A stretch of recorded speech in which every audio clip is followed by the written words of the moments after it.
নমস্কার বন্ধুরা, welcome to চৈতিস kitchen. আজকে নিরামিষ রান্নার একটা রেসিপি শেয়ার করব, যেটা বানাতে খুবই সোজা আর খেতেও কিন্তু হয় দারুণ। যে কোনো নিরামিষের দিনে বা এমনি দিনেও দুপুরের খাবার হিসাবে কিন্তু এই রান্নাটা করতেই পারেন।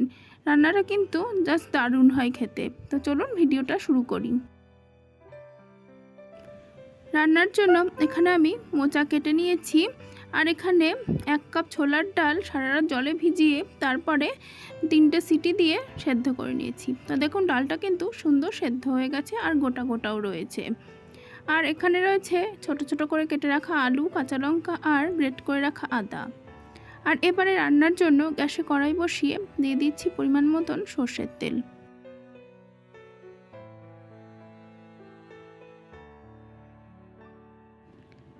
তেলটা গরম হয়ে যাওয়ার পর এখন তেলে ফোড়ন দিয়ে দিলাম গোটা জিরে, আর দিয়ে দিচ্ছি অল্প একটু পরিমাণে হিং। যে কোনো নিরামিষ রান্নায় কিন্তু হিংটা দারুণ গন্ধ আনে। তো ফোড়নটা একটু নাড়াচাড়া করে নিয়ে তারপর দিয়ে দিচ্ছি কেটে রাখা আলু আর কাঁচা লঙ্কাটা। আলু আর কাঁচা লঙ্কাটা একটু কিছুক্ষণ ভেজে নেব। আলু আর কাঁচা লঙ্কাটা দিয়ে একটু ভেজে নিয়ে তারপর দিয়ে দিলাম গ্রেট করে রাখা আদাটা। তবে আদা দিয়ে কিন্তু খুব বেশিক্ষণ ভাজা যাবে না, তাহলে কিন্তু আদার স্বাদটা তেতো হয়ে যাবে। আলুটা ভাজা ভাজা হয়ে এলে এখন কেটে রাখা মোচাটা আমি দিয়ে দিলাম। আমি কিন্তু মোচা কখনোই আগে থেকে সেদ্ধ করে নিই না, কারণ মোচা সেদ্ধ করে নিলে জলটা ফেলে দিলে কিন্তু মোচার যে পুষ্টিগুণটা আছে সেটা কিন্তু চলে যায়। তো সেই জন্য মোচাটা আমি সেদ্ধ করে নিই না।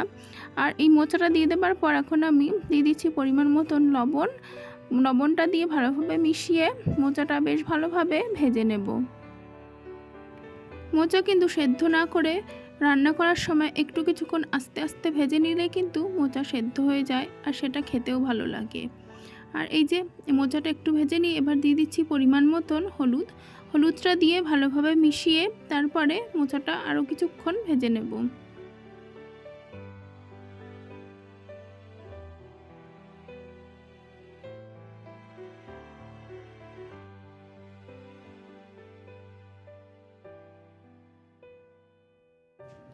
নুন আর হলুদ দিয়ে বেশ ভালোভাবে নাড়াচাড়া করে এবার কড়াইটা ঢেকে দিলাম মোচাটা সেদ্ধ হওয়ার জন্য। তো এই দেখুন মোচাটা কিন্তু বেশ কিছুটা সেদ্ধ হয়ে এসেছে, আর এবার ভালোভাবে আমি নাড়াচাড়া করে নিচ্ছি। আর এবারে দিয়ে দেবো গুঁড়ো মশলা। দিয়ে দিচ্ছি 1 চামচ পরিমাণে জিরে ধনের গুঁড়ো। আর এবারে এর মধ্যে দিয়ে দেব বেশ কিছুটা পরিমাণে চিনি। এই রান্নাটা কিন্তু একটু মিষ্টি মিষ্টি হলেই খেতে ভালো লাগবে।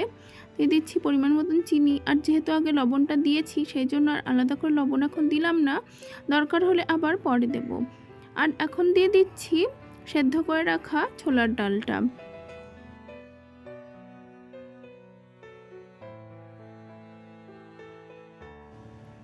সমস্ত ডালটা দিয়ে এবার বেশ ভালোভাবে মিশিয়ে দেব। আর ছোলার ডালটা চেষ্টা করবেন যতটা সম্ভব কম জল দিয়ে সেদ্ধ করবার, তবেই কিন্তু এই রান্নাটায় স্বাদ ভালো আসবে।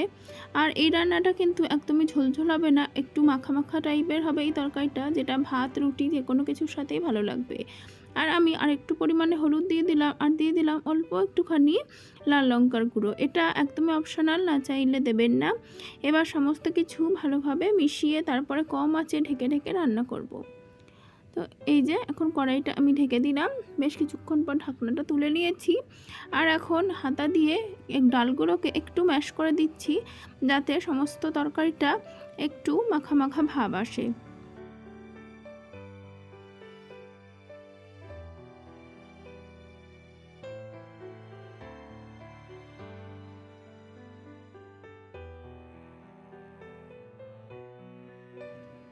সমস্ত তরকারিটা একটু ডালগুলো ম্যাশ করে দিলাম, তবে পুরোটা না।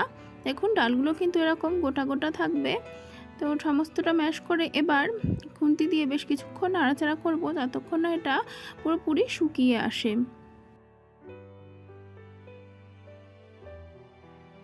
আর এই যে সমস্ত তরকারিটা কিন্তু বেশ সুন্দর জলটা টেনে এসেছে।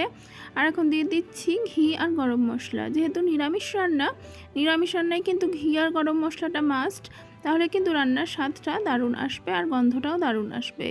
এবার সমস্তটা ভালোভাবে মিশিয়ে দিচ্ছি। আর আজকের রেসিপি ছোলার ডাল দিয়ে মোচার ঘন্ট একদমই রেডি। দুপুরবেলা গরম ভাতের সাথে কিন্তু বেশ ভালো লাগবে, আর এটা ঠান্ডা হলে আরেকটু শুকিয়ে যাবে। তো বন্ধুরা, রেসিপিটা ভালো লাগলে অবশ্যই ভিডিওতে লাইক দেবেন, কমেন্ট করবেন, আর নতুন বন্ধু যারা দেখছেন তারা অবশ্যই চ্যানেলটাকে সাবস্ক্রাইব করে পাশে থাকবেন। অনেক ধন্যবাদ বন্ধুরা।